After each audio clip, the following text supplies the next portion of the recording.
This is Alan Cosens at alancosens.com, where you can learn to recruit like crazy. Today, we're going to talk about the top 5 mistakes just about all new network marketers make. I've been doing this about 18 years and I've seen it all. And there's probably a few more mistakes that people make, but these 5 are definitely the 5 that are keeping people broke. Understand that these assume that you are actually doing something, because doing nothing is a mistake in itself. We're not going to bother with that because common sense tells us that's a prerequisite. In order to make a mistake, you have to be doing something. Before we get into this, make sure that you visit alancosens.com and download our free training for our $1,000 per day Facebook method. This is a no paid advertising required method that many of our new students are using to generate $1,000 commission days. It's very workable. Check it out, alancosens.com. All right, let's get into it. So here's the first thing. First big mistake just about all network marketers are going to make is they don't understand exactly what it is that they're trying to achieve. What is their objective? See, most network marketers, once they buy their kit and they get started promoting, they think that it's their job to sell the products or to sell the company or to talk about all the wonderful people who founded the company and what great experts they are, and how the company is debt free and how the products can cure your cancer and all this nonsense. And the fact of the matter is that it's a complete and total waste of time. And some of you are saying, what do you mean that's a waste of time? How can that be a waste of time telling people about our products? I mean, isn't that exactly what we're supposed to be doing? Not if you want to make any money.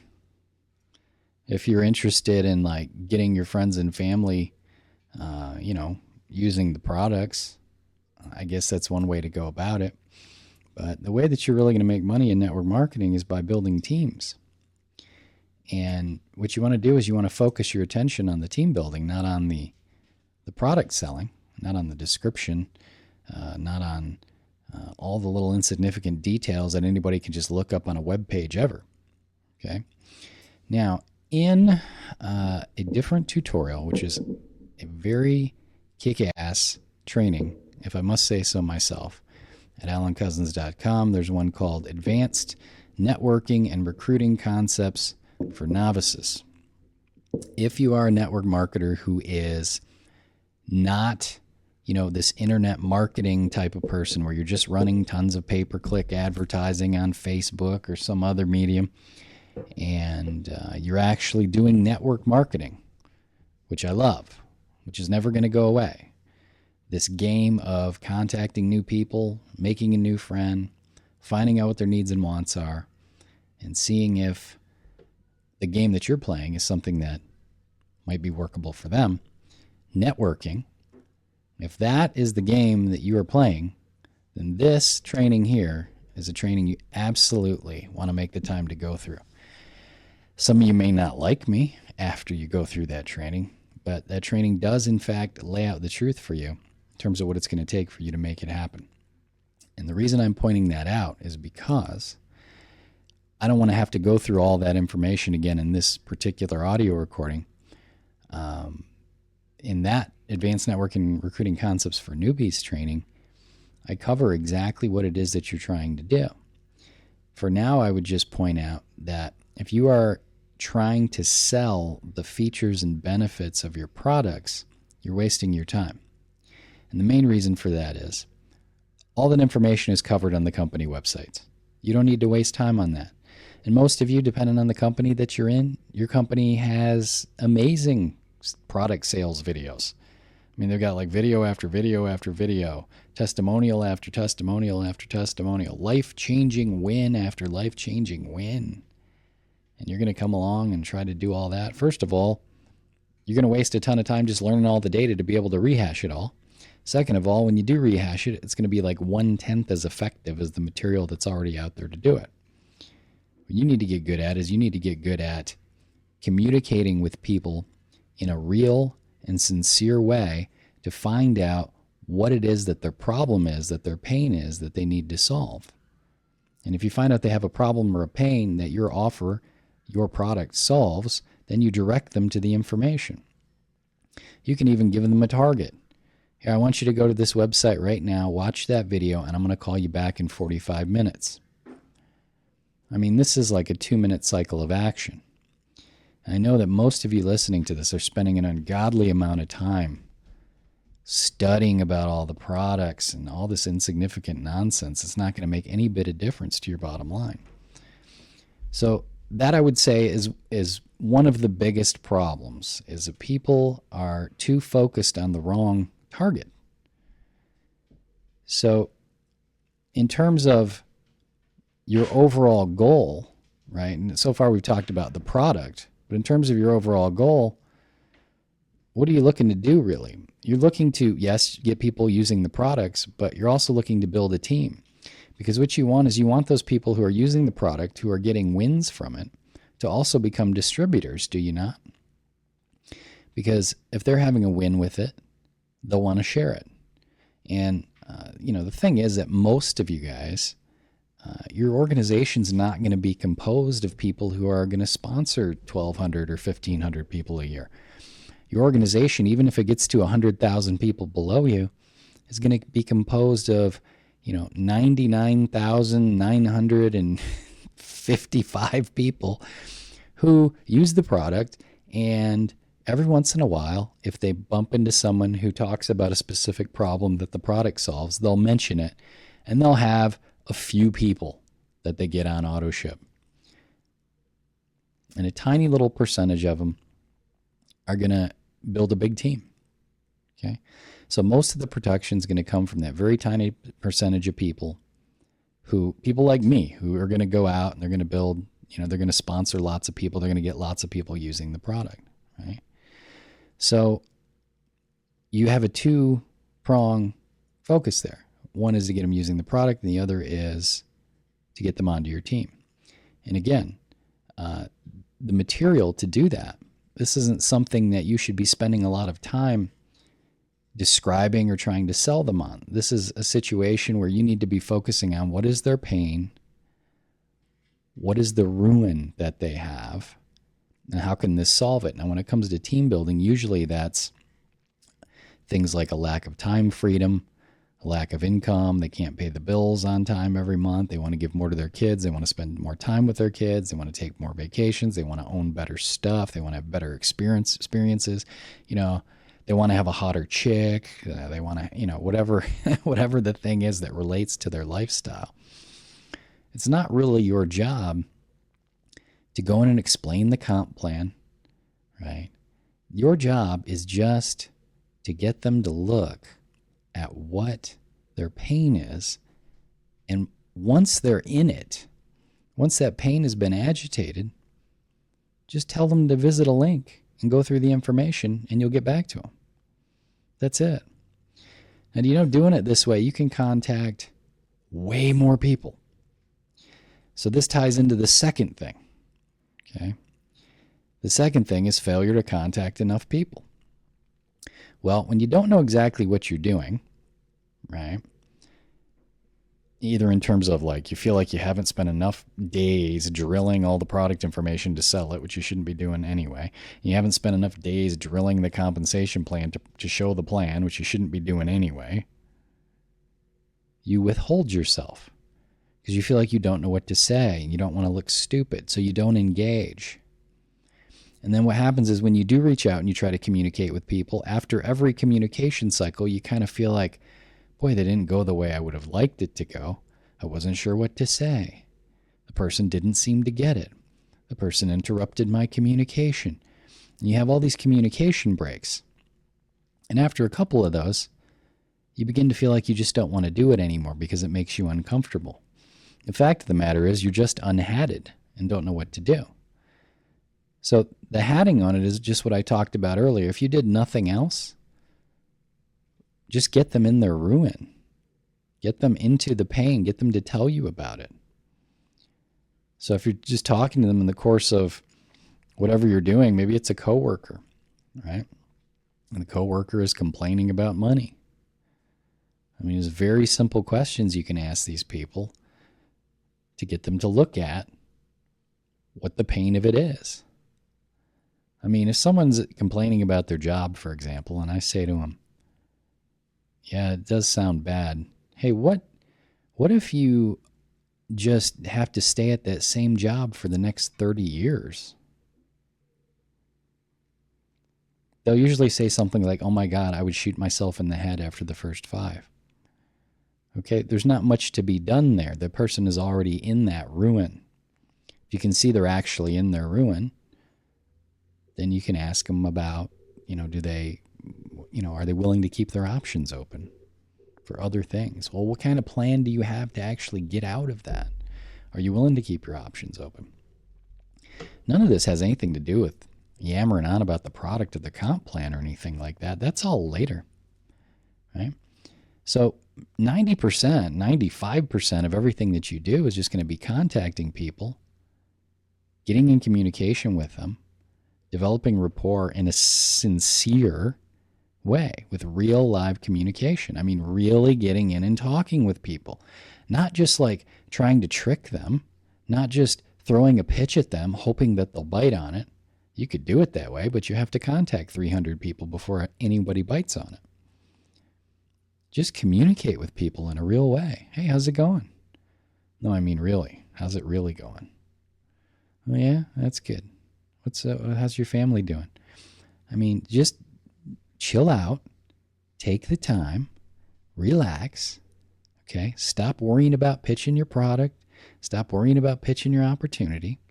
Just engage with the person. If you cannot achieve that, you're not going to achieve anything else. Believe me, okay? So the first time you talk to them, you might not even mention anything about the business or anything like that. You may just talk to them and see how they're doing and make some mental notes about, what are their pain points in their life. Maybe you do get to the point where they say they're open to looking at options and you introduce them to something. But that's not really the point. What I'm trying to get you to do here is I'm trying to get you to see that this is just a question of you contacting people and getting in communication. And you contact and you get into communication. You contact and you get into communication. And some of these people you cannot get into communication with. You contact them and they're just not willing to communicate. I had a woman last week who joined me in one of my businesses.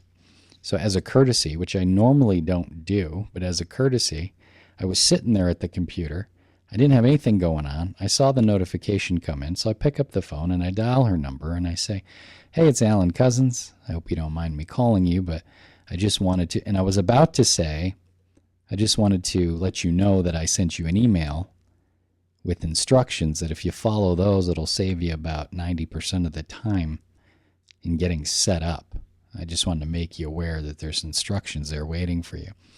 But I never got it out because she interrupted my communication and then hung up the phone.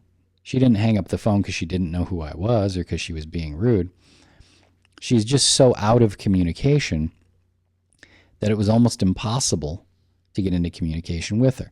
And I could have called her back if I really was intending to get in communication with her, and we could have worked on it. The point I'm trying to make here is that a lot of the people that you go out, when you try to pitch something to people and it just seems like, man, they just don't get it. They just don't want to hear about it. They just don't want to talk. You're right. They're not in communication. You have to get in communication with them first, and you have to have some rapport developed.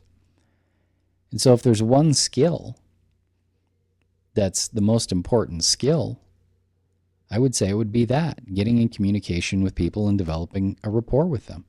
And everything else can be pushed off to the side until you master that. Now, that shouldn't take you more than a few days. It shouldn't take you more than just a few people. Just sit down and look at what are the things you can communicate with people about, and then just work on drilling how do you get them to tell you about that. But here's the thing. It has to be a sincere live communication. It can't just be you reading a script like a robot. It doesn't work. People are going to be aware of what you're doing. And that's one of the reasons why people hate, quote, salespeople, unquote. It's because salespeople get stuck in using these scripts and they talk to you like you're an idiot. And what they say doesn't fit the situation. And you could see real obviously that they're just trying to use logic to trap you into saying something that you don't really want to do. And the fact of the matter is that they're not in communication with you. So like I'm communicating with you right now. I'm not reading a script. I'm just talking to you sincerely and honestly about these concepts. Okay? But you'll do better just asking them questions and letting them tell you. Be interested in them. It's not like, well, I have to get them to talk to me to make a sale so I can make money. Wrong. That won't work either. Because communication consists of intention and attention, and then the ideas that you're communicating.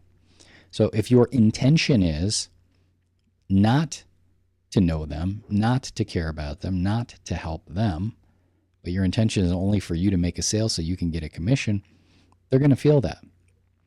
And you're never going to get a rapport developed. It's not a trick.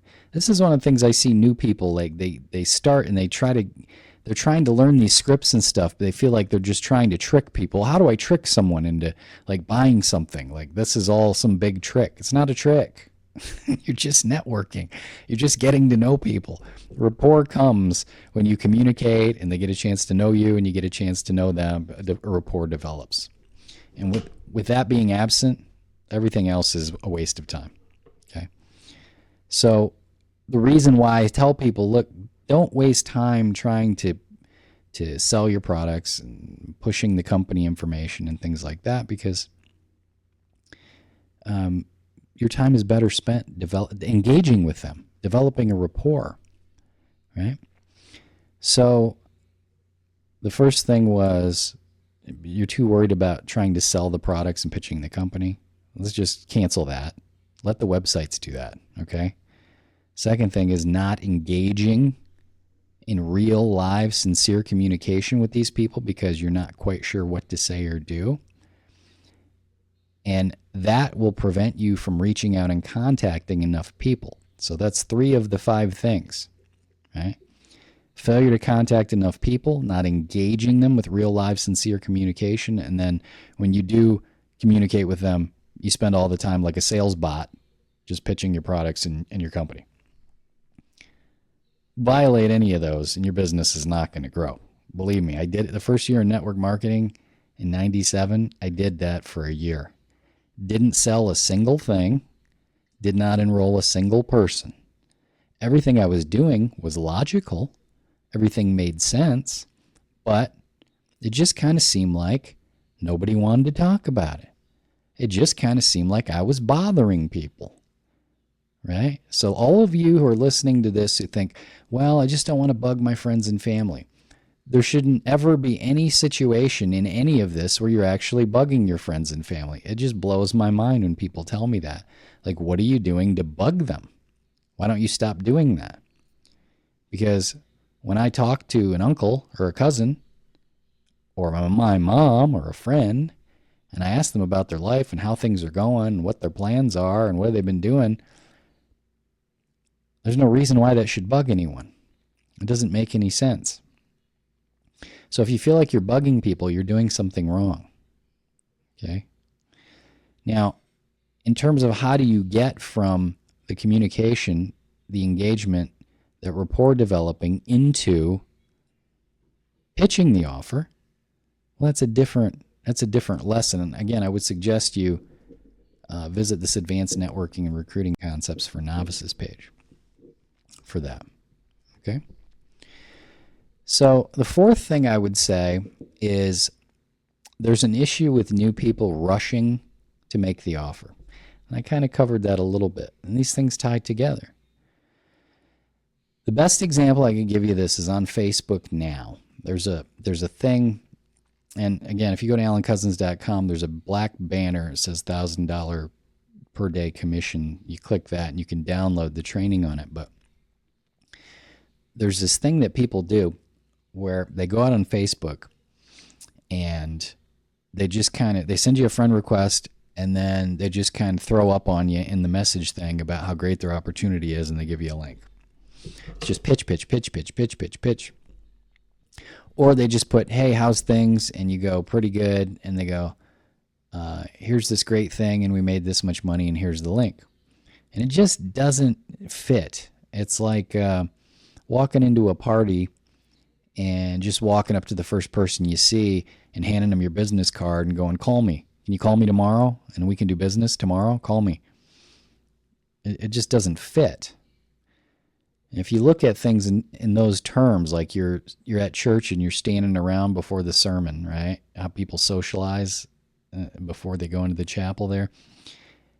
Or you're at a party, right? Someone invited you to a party and you don't really know many people there, but you go there. You wouldn't do that. But that's what people do online. That's what they do with their friends and such. That's a mistake. I've never known anybody who actually did that, who ever made any money, yet people continue to do that, right?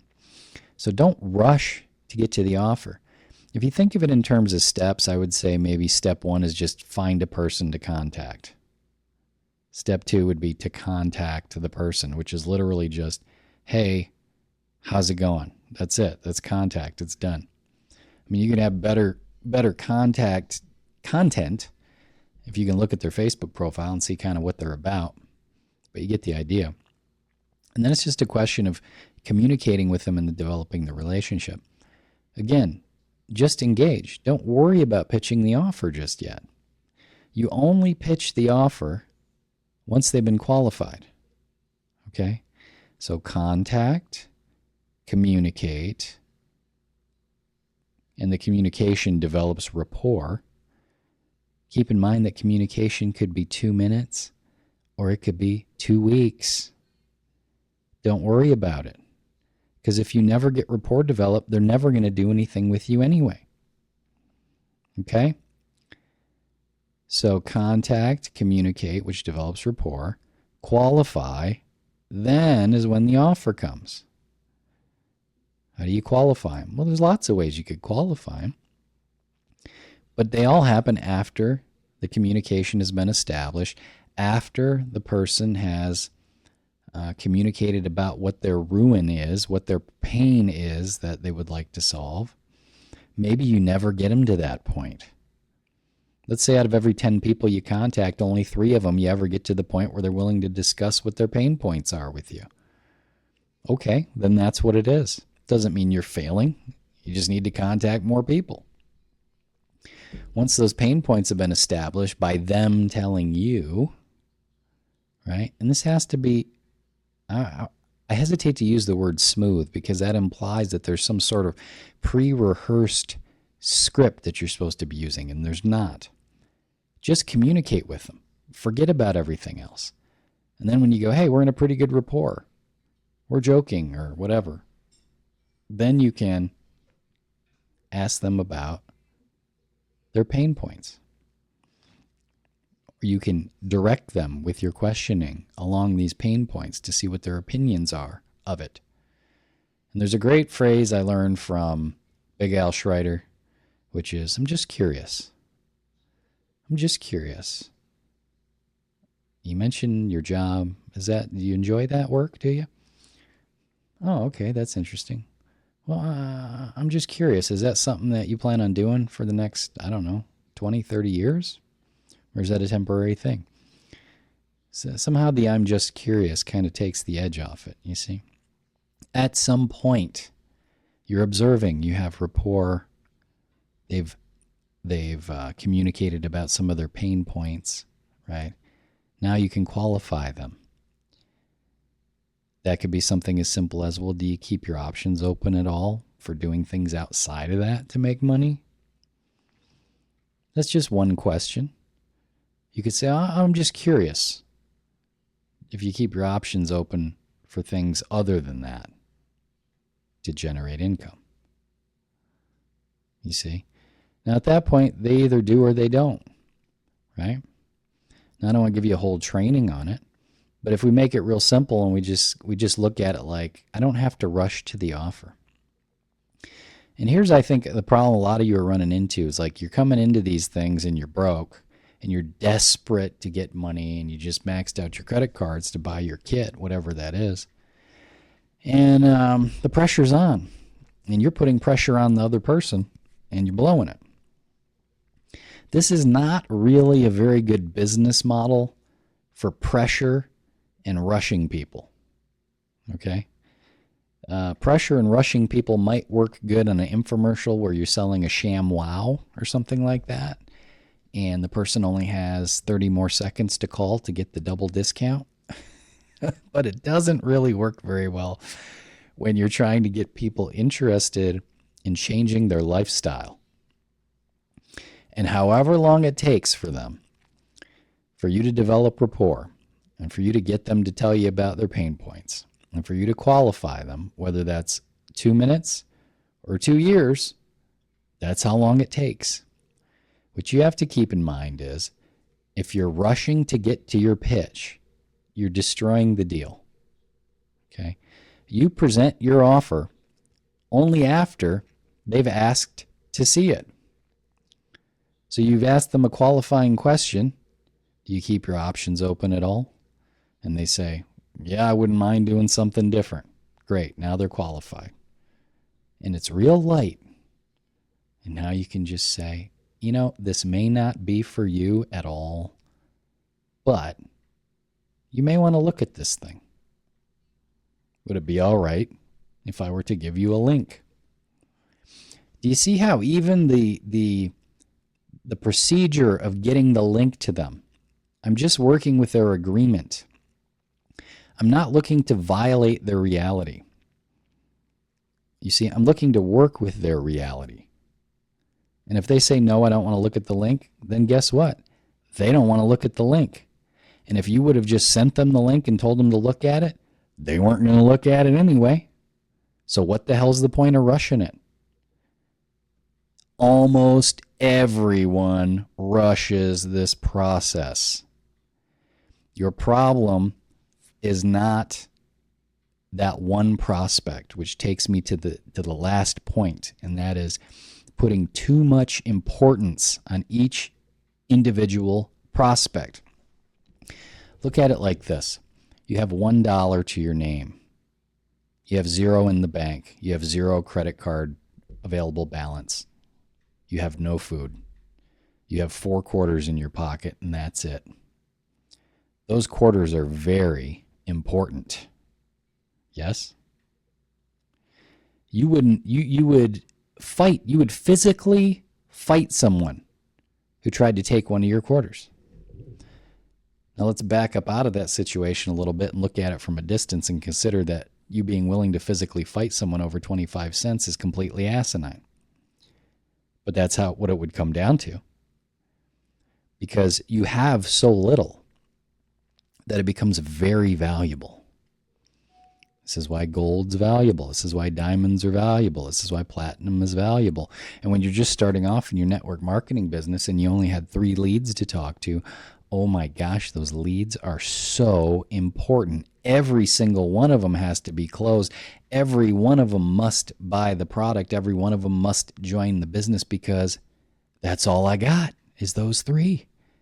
They're very important. So I push and I press and I pitch and I pitch and I violate my natural cycle of communication. I violate their reality and they get uncomfortable and they push me away and I pull back and they push me away. I mean, you look like a stalker.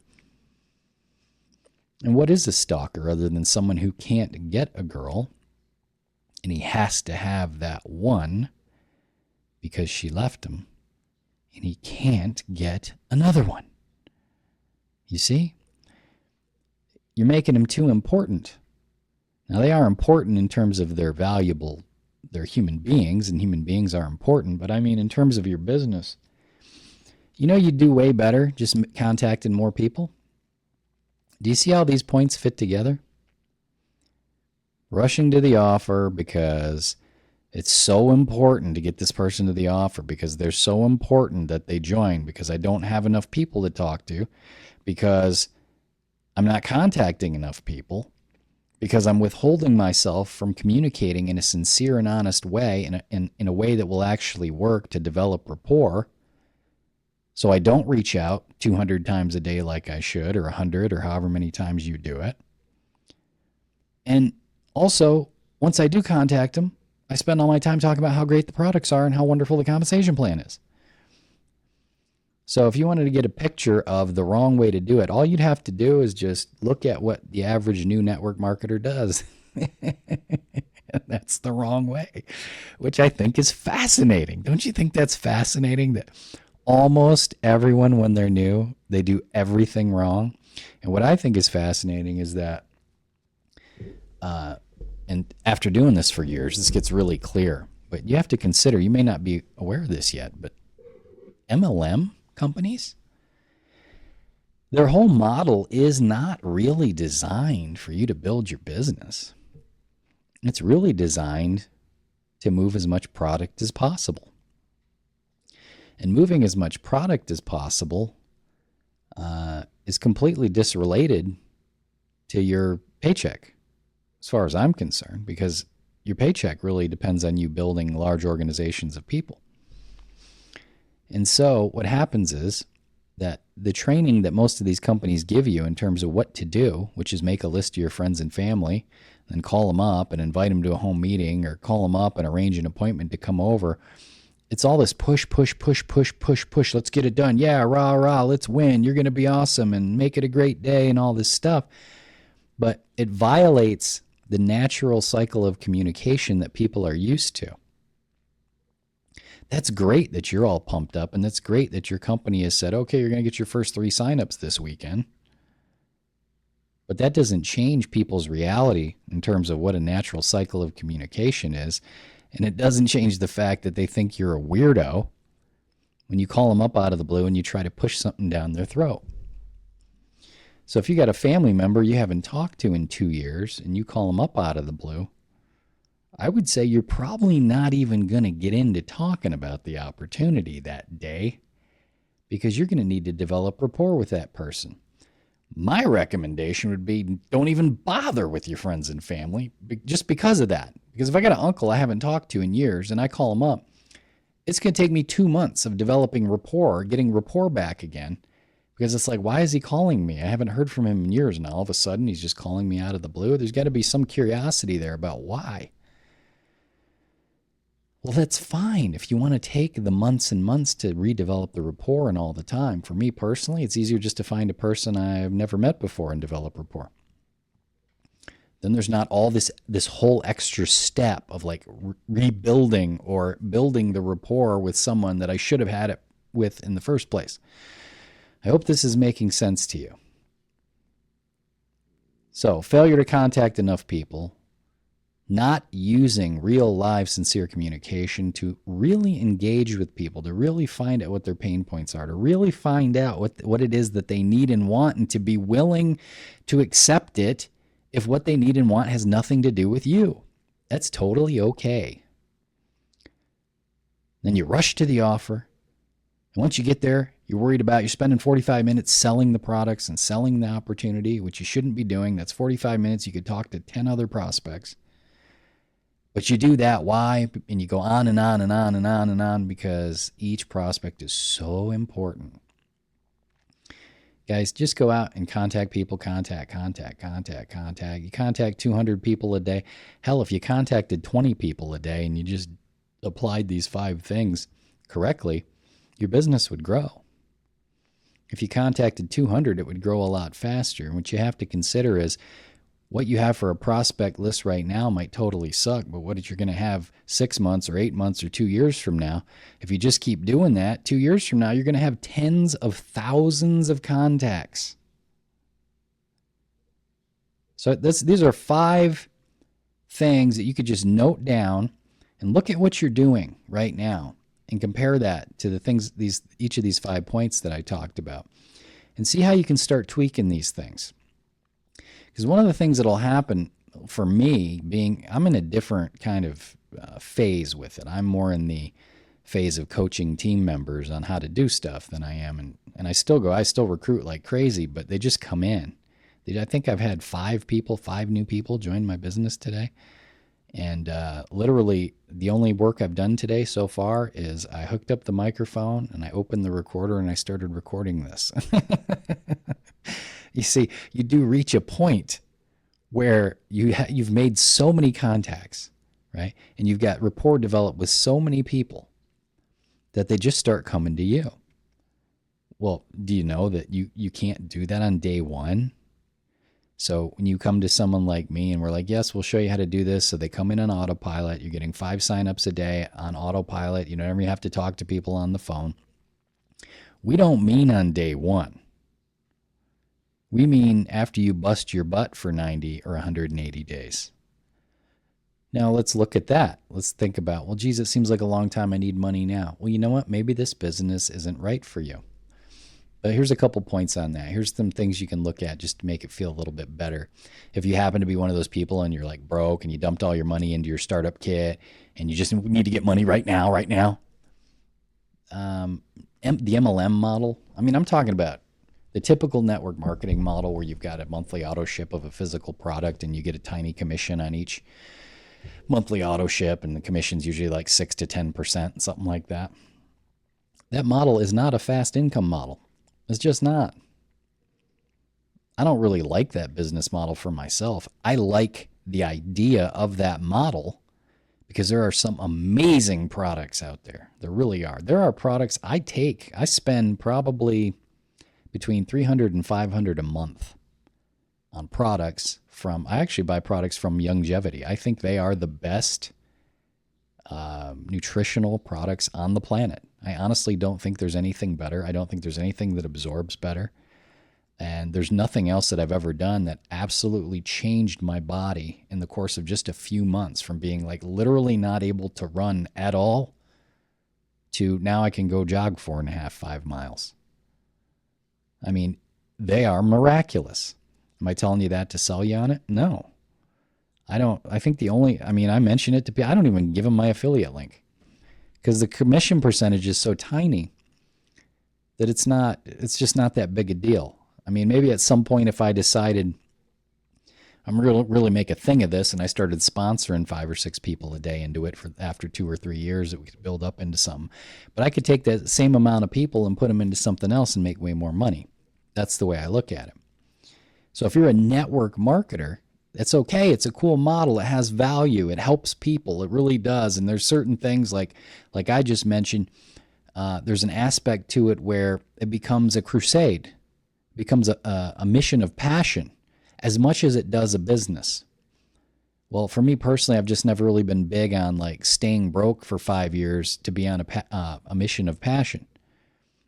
But if you want to, you can do that. But you're going to have to apply these things, you see. But let's look at it like this, right? Once you start your network marketing business, now, you have a home business. So if you use a bedroom for your office, all that space, that square footage is tax deductible. All your pens and paper and computer and all the courses you buy and all that stuff is all tax deductible every time you travel somewhere. Those are tax deductible every time you buy a book or something related to your business. That's tax deductible. Percentage of your electricity and water and trash bill and maintenance on your property and everything is all tax deductible according to what percentage of the space you're using. So most of you're coming out ahead just by having the business, just by doing anything with it, even if you never sponsor anyone. Okay. So that's all good and that's all positive. And there are people who make millions and millions of dollars doing that. And that's one of the things that gets people interested in this type of thing. And that can be achieved. And I actually did in my early days in network marketing. That's what I was doing, was straight up MLM, low commission percentage. And you got to put in a tremendous number of people. And I did. And so I know what's going to need to happen. And I spent a year struggling of just not doing all these 5 things wrong for a year. And so the other day, somebody mentioned something to me on Facebook about these things, and I was looking at everything that they were doing, and I was going, God, it's almost like every single thing this person is doing is something that's not going to work. And I just started looking at it, and I looked at some other people, like what they were doing, and I'm like, there's only about 4 or 5 things that once you correct them, it just goes. And these are those 5 things, I believe. I'm sure some of you can come up with some other things, but most of the other things are all instructional, step-by-step, or tutorial-based. And these are the conceptual things that everything else is based on. So I hope that helps you. You may even want to listen to this over and over again if you're the type of person that this applies to. And for each of these points, there's probably a lot of training that could be done just on the communication aspect of it. And that's the other thing I wanted to point out is this one here will take you a long ways. This one here will take you a long ways. And this one here will take you a long ways. And then if you go to AlanCosens.com and you click this banner here and you put your email in, you'll get to hear from some of our students, and you'll get to get oriented on the process and what the approach actually is that we use. And then if you decided that you wanted to become part of that group, you would have access to very exact instruction, training, mentoring, ongoing live trainings, access to view live recruiting. And this is all using free social networks with no paid advertising. You'd have access to all of that stuff. So you could really hone it. You practice it, and then you go back to the live training, you see what you're doing right and what you're doing wrong, so you can master it. And the idea here is to get you to the point where you just don't have to worry about it anymore. You just know how to do it like any other job. Like if you're a waiter, you know how to do that. You walk up to the table, you smile, you say hello, you say, "Can I start you off with some drinks?" Right? And then there's a certain pattern. There's a process that you use. Every table's the same. It's all the same. It's the same thing over and over again. So what would happen if you just mastered those few steps and you got all 5 of these things hammering on all cylinders correctly the way they should be done, and your contact base just grew and grew and grew and grew and grew and grew and grew? What would happen? Well, you'll see when you click that banner and put your email in there that what happens for a lot of our students is they start making $1,000 a day and they leave their job. Now I'm required to give you a disclaimer, which is that is a hypothetical or it is a testimonial. Those results may not be typical. Your results, if you were to apply that information, could be better or could be worse. Okay, nothing I've said here is intended as a guarantee of results. However, that is what we do. It does work for people who apply it correctly, and you should take a look at it. Now, if this tutorial, you found it helpful, please leave a comment below if you're watching this on my blog or if you're watching it on YouTube. And please give me a share on your own social media. Cool? All right, we'll talk next time. Bye.